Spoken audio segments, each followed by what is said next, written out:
Joe Sarney here, back for another episode of Joe Sarney's Time. The Army is currently in a massive recruitment drought, and we're going to find out why.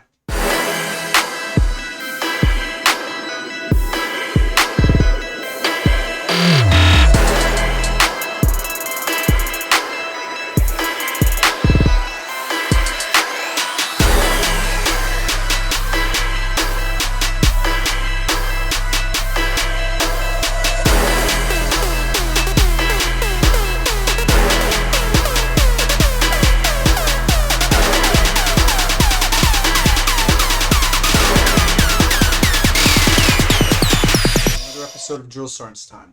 Today we're going to do things a little bit different, okay? We're going to watch a video about the Army's enlistment problem, okay? I'm going to give you my reactions, my input on it, and I'm going to ask you to give me a little feedback, alright? Here we go. Alright, everybody. U.S. military faces historic struggle with recruitment.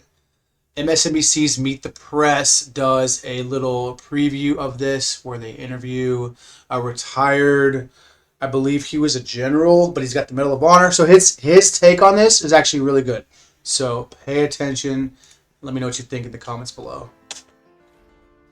Welcome back on this Independence Day as members of our armed forces are being honored and celebrated at the White House and around the country. The U.S. military is in the middle of what is a massive recruiting drought. In 2022, the U.S. Army had its most difficult recruiting year since it ended the draft in 1973. Other It did. Are struggling too.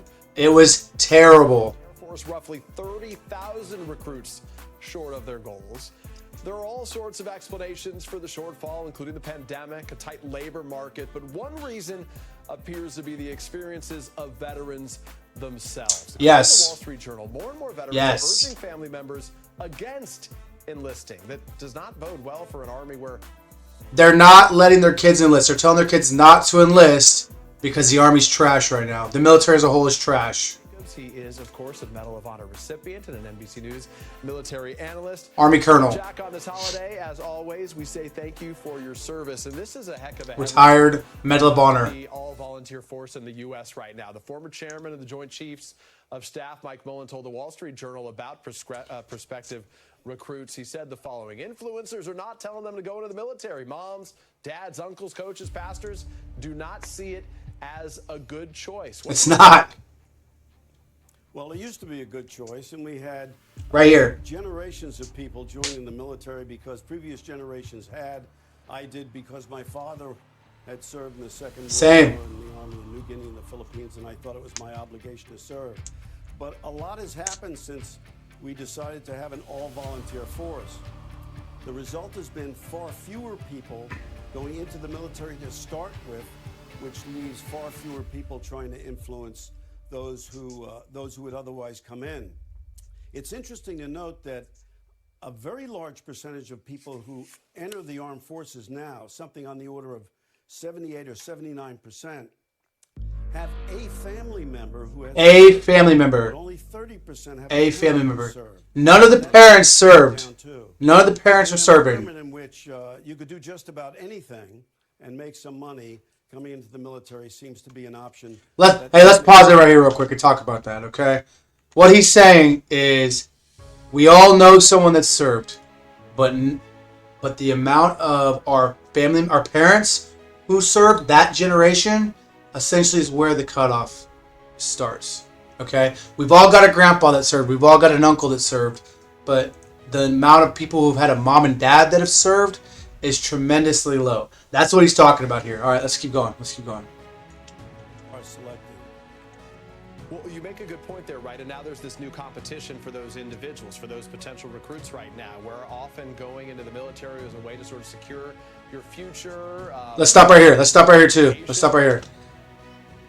In the old days, i.e. when the war first kicked off in Iraq and Afghanistan, joining the military, a lot of these guys was like still the old school go to war or go to jail era, right? A lot of these guys joined because their country just got freaking attacked and they wanted to go basically kill some freaking bad guys and get back for what they did to us, right? Now these kids that are coming up, they don't have that essentially the tie to it because they weren't even alive when 9/11 happened.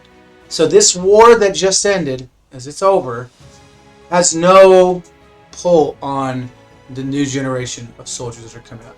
These kids that are joining because they watch too much freaking Call of Duty, or they just don't have anything else going for them. All right, let's just keep going and see what happens. Would be guaranteed, it'd be paid for, but now there are a lot of other routes that young people in this country are finding to do that, separate from the military. And it's not just that. There's obviously sort of a fatigue associated with the recent wars. Right here. We're gonna stop. Afghanistan. So how do you flip this? A fatigue. What is he talking about? These kids that are enlisting, there's no fatigue. There's no fatigue. What is he talking about? Yeah, we were at war for 20 plus years. But these kids that are coming up shouldn't be fatigued. They should be ready to freaking serve, ready to fight. They're 18, 19-year-old kids. Sure, our country's tired from being at war, but we never finished it. You know what I mean? We never freaking finished it. So this fatigue nonsense is just idiotic. We're going to keep going. Switch on this. How does the military change this trajectory? Here we go. Listen to this part right here. Well, that takes leadership. Leadership.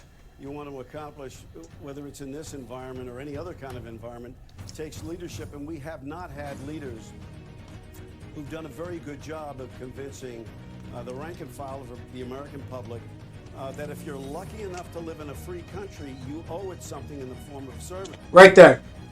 That's freaking spot on. Okay, I'm not saying people should have to serve.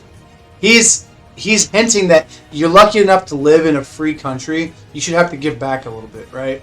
And we have that new generation of entitled people who essentially they're the generation where they're like, oh, we don't have to serve because we don't need to serve.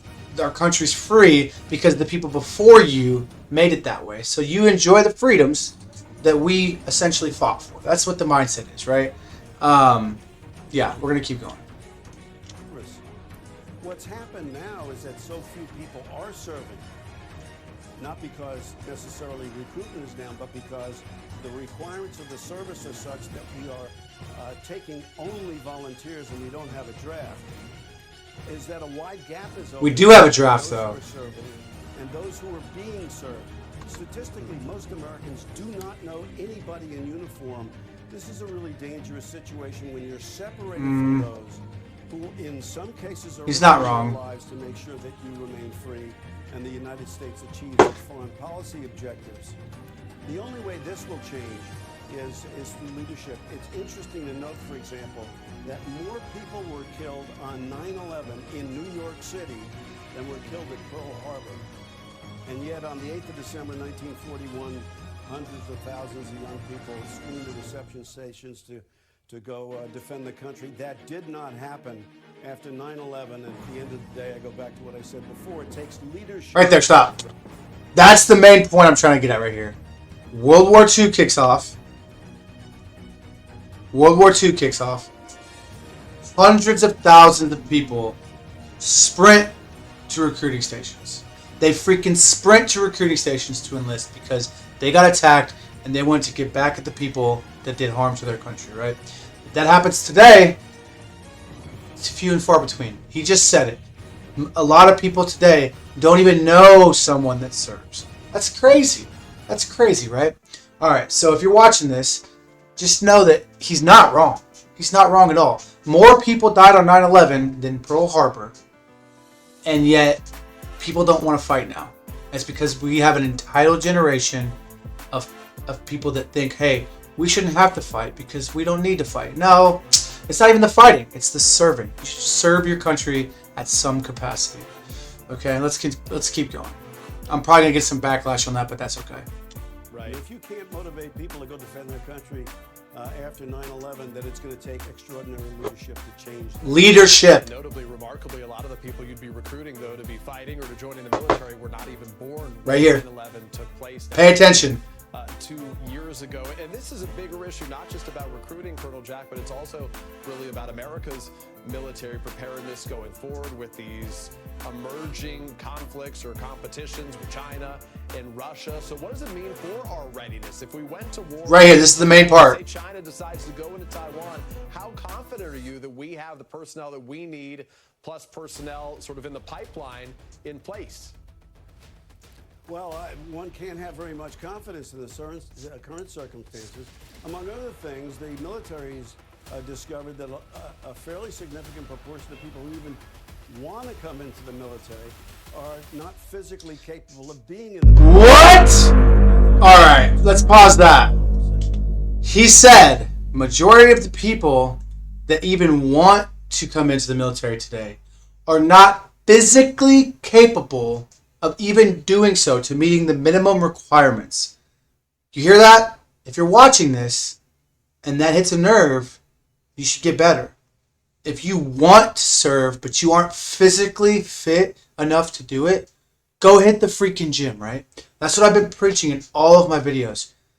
PT is key. At some point, you're going to be on the battlefield, potentially carrying your buddy over your shoulder out of enemy fire or sprinting towards the enemy to close with and destroy the enemy. PT is important. That's why we do it, so that we are the most physically fit people on the battlefield with our lethal weapons so we can kill them, right?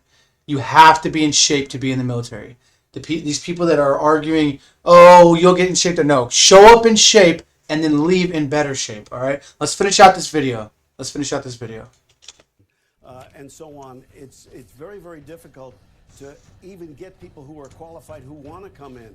The second thing to keep in mind is some services are far more vulnerable than others. You can make Army units smaller and so on, and they can or can't do their job. But at the end of the day, if you go into someplace like the Navy, which is heavily equipment-centric, you've got to have people in the right... Got to have people. ...occupational specialists, and we don't have them. Yeah, it's a good point you make, Colonel Jack Jacobs. Always a pleasure to be with you. And again, a happy holiday. All right, we're going to cut the article there. Okay, y'all. So what that article says is he's scared because our military is not in a good place. And that guy has a Medal of Honor from a major war. He was a colonel, and he knows things. He was in when there was an active war on. If we were to have to go to war right now, he's saying we wouldn't even be ready. We don't have the people, and the people that do want to come in aren't fit enough to do that. If there's a draft and you're out of shape, you're going to get somebody killed, man. You're going to get somebody killed. You carry heavy equipment on you for miles when you're walking, right? Your ruck can weigh anywhere from 40 to 120 plus pounds, right? You don't get to drive everywhere.